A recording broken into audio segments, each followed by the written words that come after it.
Hello viewers, আসসালামু আলাইকুম। আজকে আসলাম আমার লালতির হাইব্রিড কদমের জমিতে। মাশাআল্লাহ, কদমের কালি বের হয়ে ফুল ফোটা শুরু করেছে। দেখুন, 20 থেকে 30% ফুলগুলো অনেক বড় হয়েছে আলহামদুলিল্লাহ। আশা করি 4-5 দিনের মধ্যেই প্রতিটা ফুল ফুটবে। মাশাআল্লাহ, গাছগুলো অনেক ভালো হয়েছে। আমি 2 দিন আগে সর্বশেষ পানি সেচ দিছি। তার আগে অটো কোম্পানির ইফ্রোডিয়ান গ্রুপের রোভরাল এবং ম্যানকোজেব স্প্রে করছি,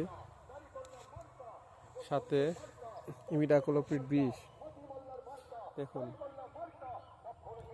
মাশাআল্লাহ, অনেক ভালো বড় বড় ফুল। আশা করি এবার কদম শতাংশে 5 কেজি করে হবে ইনশাআল্লাহ।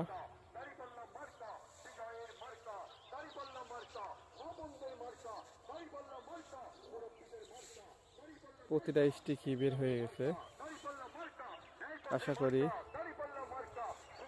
ভালো হবে। দেখুন, প্রচুর ফুল।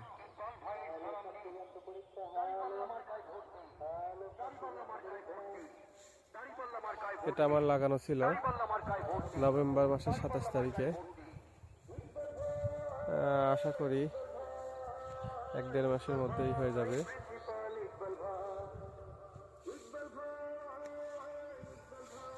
এবার আমি একটা স্প্রে করব, লুনা, ম্যানকোজেব আর অটো কোম্পানির সাকসেস 20।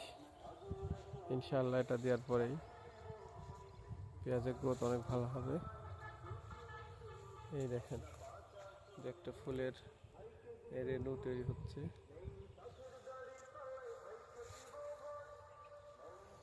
সাথে আমি ধনিয়া পাতা ছিটাইছিলাম। দেখুন, ধনিয়াও অনেক সুন্দর হয়েছে, ফুল বের হয়েছে। কিন্তু দুঃখের বিষয়, একটা মৌমাছিও নাই এবছর। এবছর হাত পোড়াই করতে হবে। দেখুন, ধনিয়াটা অনেক সুন্দর হয়েছে, পেঁয়াজের পাশে ধনিয়া।